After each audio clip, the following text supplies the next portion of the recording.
Hey guys, Stephanie from Mrs. D's Corner here.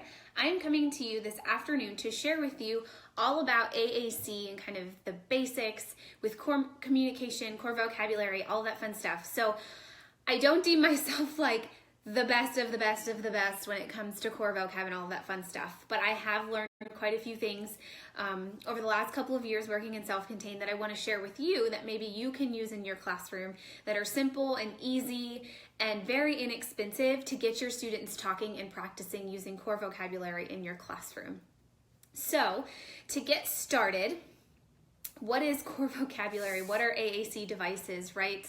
Oh, and I have two of my very best, like the queen of core vocabulary in my eyes is in here. So I'm so excited. So hopefully maybe she'll stick around and be able to answer some questions or kind of piggyback on it. So my experience with core vocabulary is new within the last 2 years.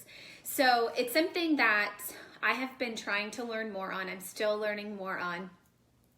And I've used quite a few different devices and ways to get my students communicating. So we all have students in our classroom who are possibly nonverbal or lower functioning students who maybe only know a couple of words and need an AAC device, so an augmentative talking device that talks for them, that helps them communicate with us, their wants and needs and things like that with us, with their paras, with other kids in the classroom, with their inclusion classmates, with their resource classroom, with people in the building, with people at home, right? People in their house, people in the community.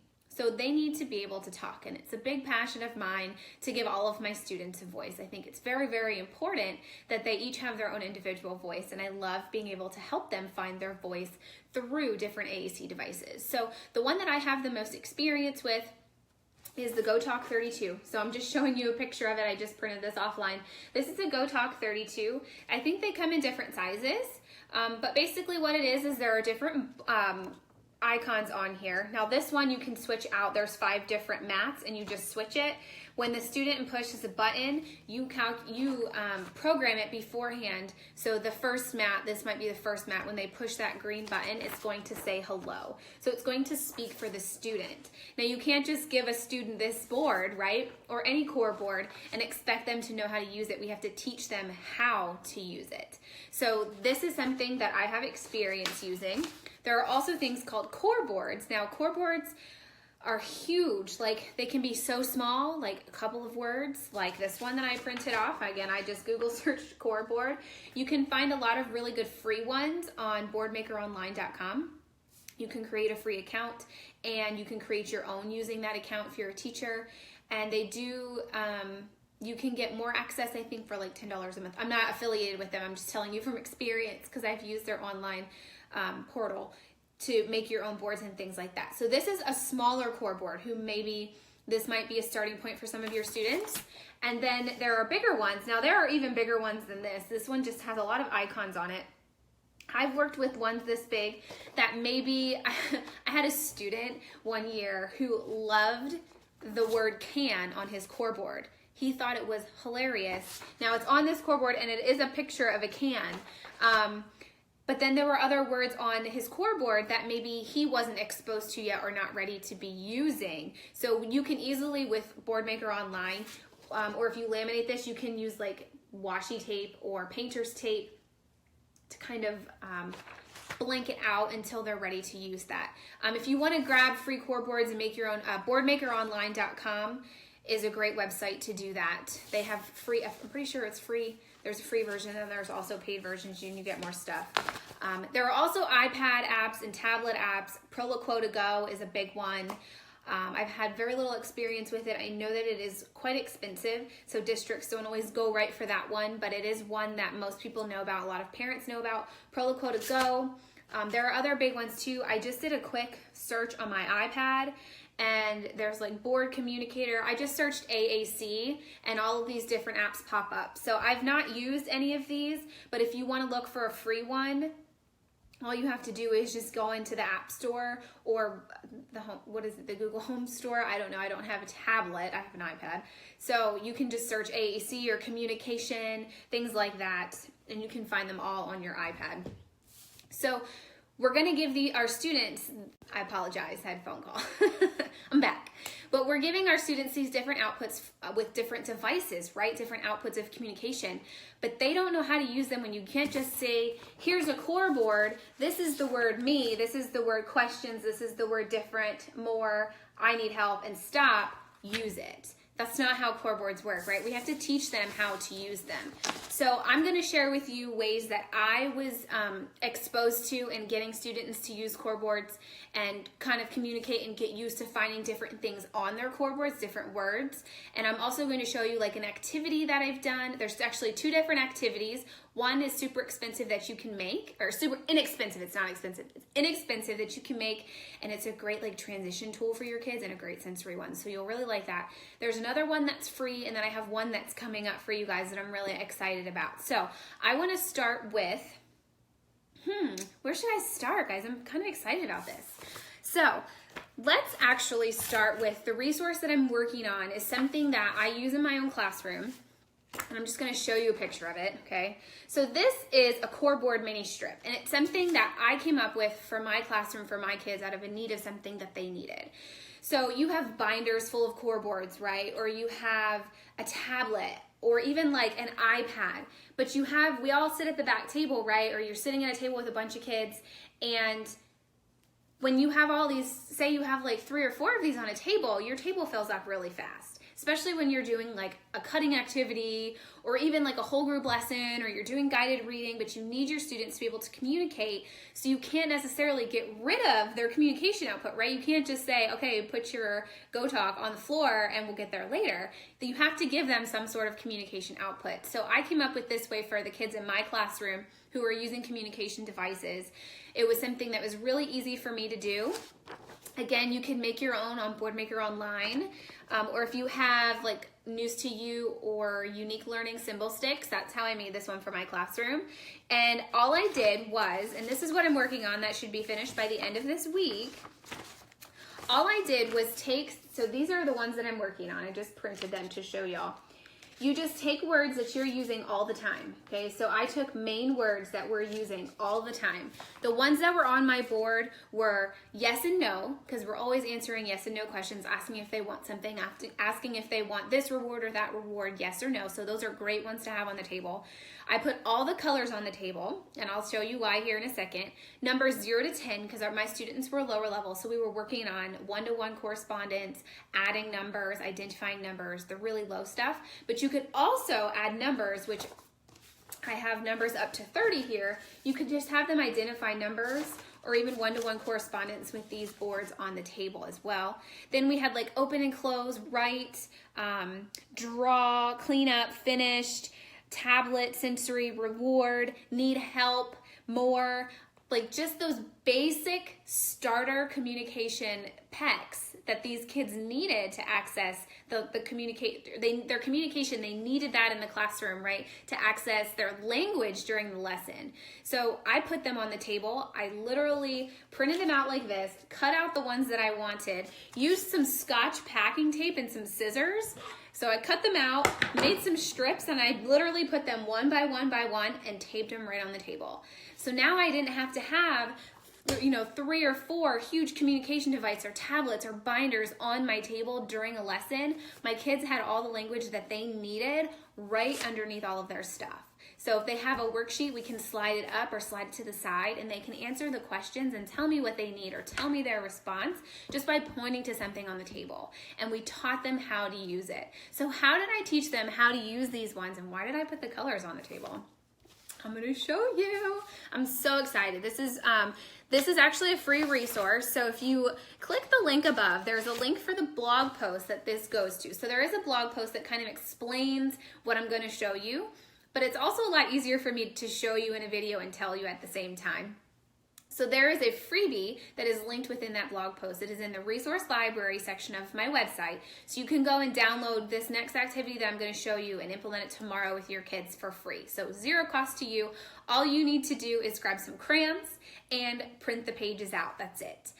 And well, you need a communication device, right? Which your kids probably already have those. So this is what you're gonna see first. So you'll see this picture in the blog post, one of my students working, and you can click on this and it takes you back to the blog post if you're curious. Sometimes, like if you save it to your desktop and you're like, oh, where did this come from? You can click that picture within that download and it'll take you right back to that. So in my classroom, we were constantly working on colors, and following directions was a huge one. But I didn't want them to constantly be following directions, me saying, okay, put that away, go get your lunch kit, or turn the light off and shut the door. I wanted them to be able to follow directions of things that might be silly to them. So that's why I created this. I created this to generalize the skill of following directions and make it fun for them. So I created these coloring pages, okay? So they look super simple, but they're very effective to get your kids used to using their core board and using those main pecs on their core board to get them talking. So I created a bunch of different ones, and all I did was I printed them out and I kept a couple of copies, put a paper clip over the different ones, and put them in a folder. And it was time, if we had like 5 minutes to do a quick activity or 10 minutes before inclusion or before we went to recess, I would grab one of these. It was something that I can engage my kids in really quick. It was a great way for me to monitor their progress, maybe on their colors, on identifying objects, so identifying different animals or numbers. There's numbers in here. Or maybe even just following directions, right? It was a very quick something for me to just be able to monitor how they're doing. And it gave me a quick activity if we had that downtime where you don't want your kids to be off the wall, but you don't really have time to like start a new book or anything. This was great for me to be able to pull that into the classroom. So there are a couple different ones. There's ocean animals, there's pond life. I'm just gonna show you all of them. There's forest animals, insects, let me hold it lower, and zoo animals. So I would let my kids, I would have them take turns each time we did it and kind of pick if they wanted to do different animals. I would give them like 2 options, be like, do you want to do zoo or insects? And they never picked the same one like in a row, which is great. There's also 2D shapes and 3D shapes, because some of my students were also working on shapes, right? Some on 2D, some on 3D.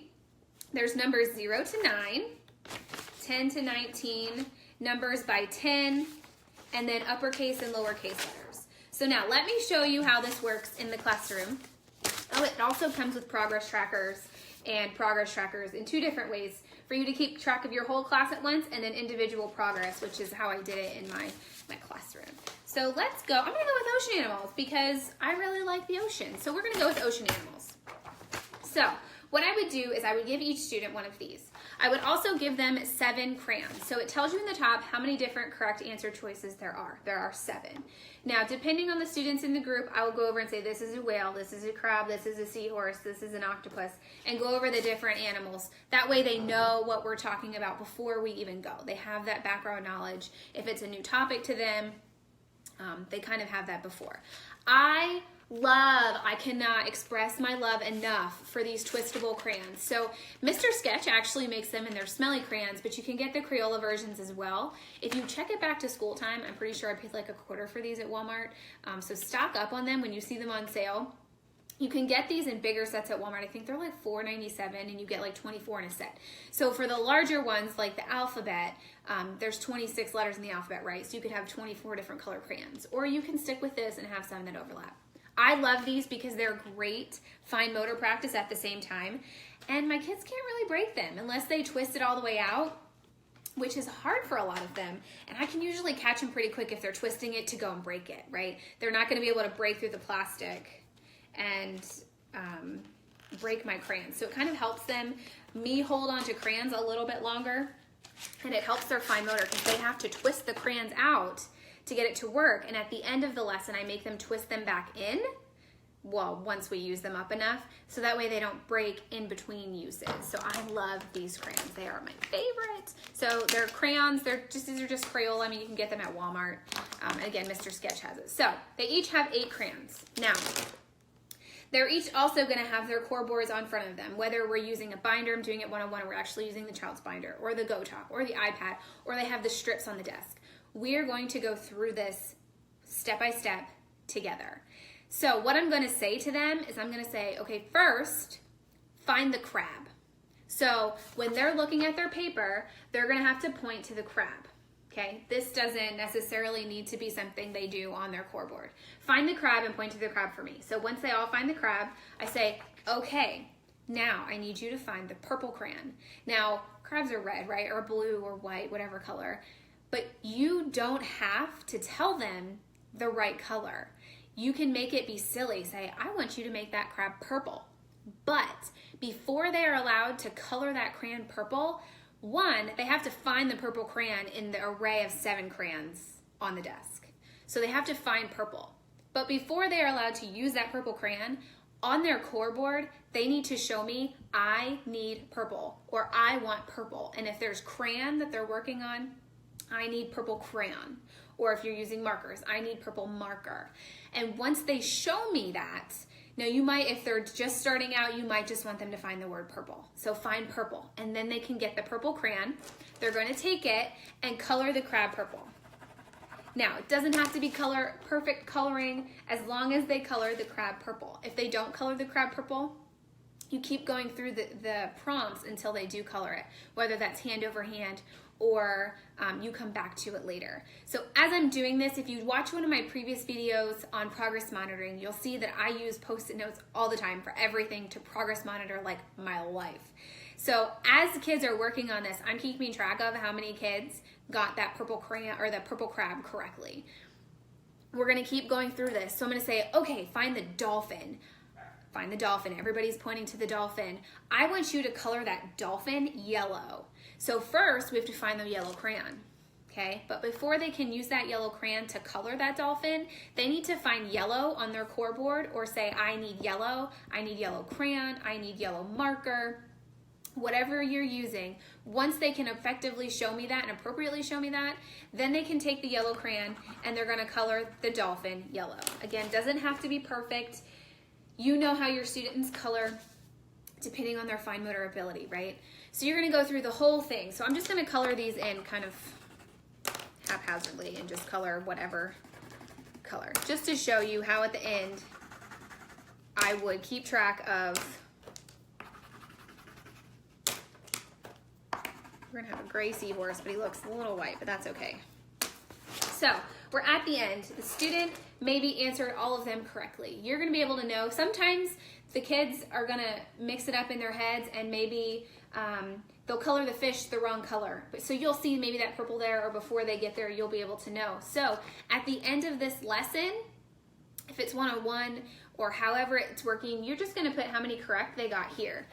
You can use the communication stickers. There's also a video on how I use those communication stickers effectively to help communicate to parents and in IEP meetings how the student did, what the goal was for them to do. So if we're working on core vocab and the coloring might be a little crazy for a kid who really knows how to color, I can put on there, we were working on our core vocab, not the coloring. So focus on how many they got correct, right? So I might stick that on the back and send it home, and the parents know that we're working on this. So we're not only working on our fine motor to use the crayons or to color or to point to different things, we're working on our vocabulary at the same time.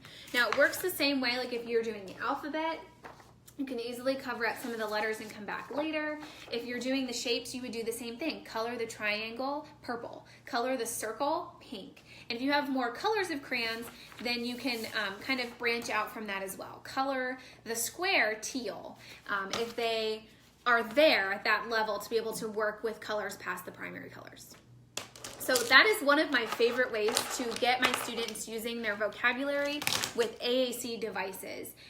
And that also includes like an activity. Again, you can grab that whole lesson, all of those pages that I just showed you, for free on my website. The blog link is above, and you'll find the link in that blog post for the resource library, which is where you'll find those, and I'll show you where to find those at the end. The second activity that I want to show you is something that's very low cost. You can find all of these things at the Dollar Tree, and actually the Target Dollar Spot has some of it now.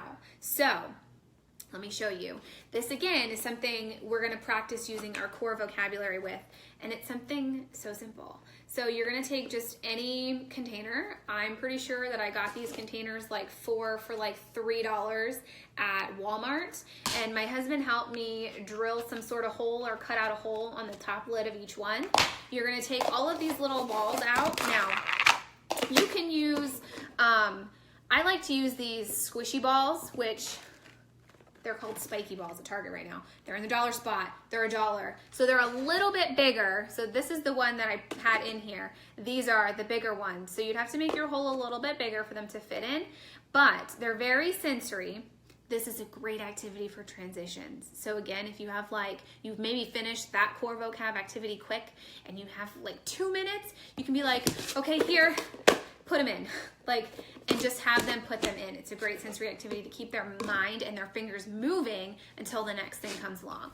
So you can easily use different colors and have them say, I need blue, or you can show them, which one do you want? I want orange. And then all they're gonna do is take this in here. You wanna make the hole a little smaller than whatever you're sticking in it. So it's a little hard. They actually have to push for it to go in. So they're getting that fine motor practice too at the same time. So what color do you want? I want the red ball. So, or maybe they're just telling you red. I want red. And then you stick that in here as well. And there's all these different ones that fit in here. So you can see this one's pretty full. You can use pom-poms. So those craft pom-poms, they come in all different sizes. You can easily put those in here as well. You could do little sticks.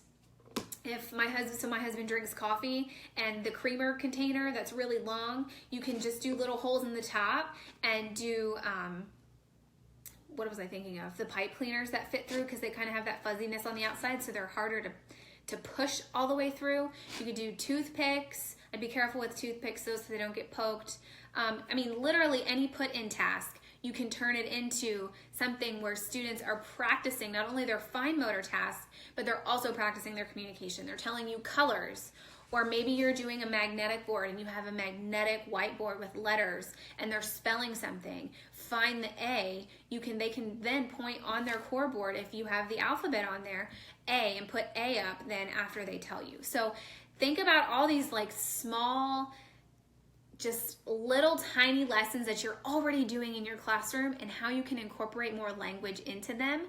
There's so much that you guys have in your classrooms. I know that you guys have all these resources. So you have, you go to the Dollar Tree and right now, you know what's great right now, because St. Patrick's Day is coming up, you can find the little silver plastic gold coins. Those are fantastic for put-in tasks. And you just cut a little slit and then slide them in. Perfect. You can easily change this into seasonal things, change out the colors of pom-poms. I stick with these because they're harder, and if they stick them in their mouth, it's okay, and I can kind of wash them off, right? Because we all have kids who, want to put things in their mouth. So that is all that I have for you tonight for core vocabulary and AAC. I know it's the basics, but I'm still learning along with you. So if you have any resources that you want to share with me, like trainings online, or maybe books that I should buy to kind of help me in my AAC journey and core vocabulary journey, I would love to learn from you guys as well. So please leave those links in the bottom. If you're curious about the table mini core boards that I'm working on, leave a comment below. You could even just put a little period or a smiley face, and I will post back in the comments when it's ready for you guys, and you'll get the notification when it's ready so you can go grab it and then use it tomorrow in your classroom. Well, not tomorrow because it's not quite ready yet, but the very next day. So if you have any questions, as always, please shoot me an email, Stephanie@mrsdscorner.com. Send me a message on Facebook, leave me a comment, and don't forget to grab that freebie in the resource library, okay? The link is above to the blog post. I hope you guys have a fantastic night, and I'll see you soon. Bye!